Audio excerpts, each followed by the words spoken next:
Abu Hanifa was once teaching Islamic beliefs to his. He was arguing and challenging the validity of some of the statements which had been proclaimed by Imam Jafar al-Sadiq. Bahlool happened to be present as well. Abu Hanifa proclaimed that he could not agree with the three understated statements as made by the Imam. The first one was that Allah can never be seen. According to Abu Hanifa, it was impossible for a thing to exist and yet be invisible. The second things that the Imam had stated was that Satan, devil, will be thrown in the inferno of hell, which will scorch him bitterly. Abu Hanifa argued, how was it possible for fire to hurt fire, the fact that Satan was created from fire itself? The third statement of the Imam was that man alone is responsible for his actions, and Allah, the most powerful, has nothing to do with his actions.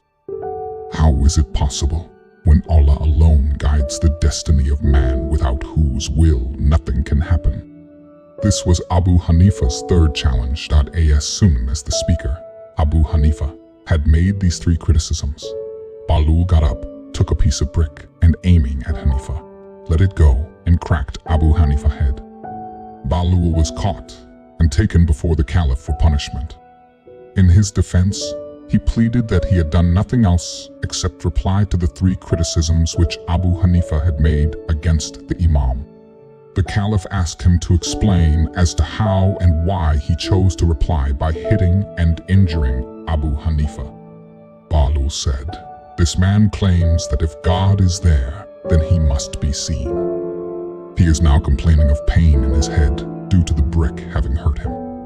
If the pain is definitely there, can he show me where it is? Well, just as pain can be there without being seen, Allah also exists without being seen. Secondly, he says that fire cannot burn fire. It is a fact that man is made out of clay, and this brick with which I hit his head is also made out of clay. If clay can inflict pain and hurt clay, why can't fire do the same to fire? The third thing he says is that man is not responsible for his own actions, but Allah does all things. If this is so, then why does he want justice from you, and why does he want me to be punished for hurting him? He might as well transfer the punishment to Allah, who, according to him, is responsible for all the actions of man." Everyone in the court was stunned at this, and Abu Hanifa was dumbfounded, having nothing to say. So, Bahlool was released without any punishment. Thus, while some Muslim sects believe that Allah can be seen, perhaps on the Day of Judgment, the Shia Muslims say that Allah is the creator of everything. He was not created, and as such, he has no body like us that can be seen. If we can still believe in unseen things like air, electricity, and human soul, why can't we believe in the unseen God?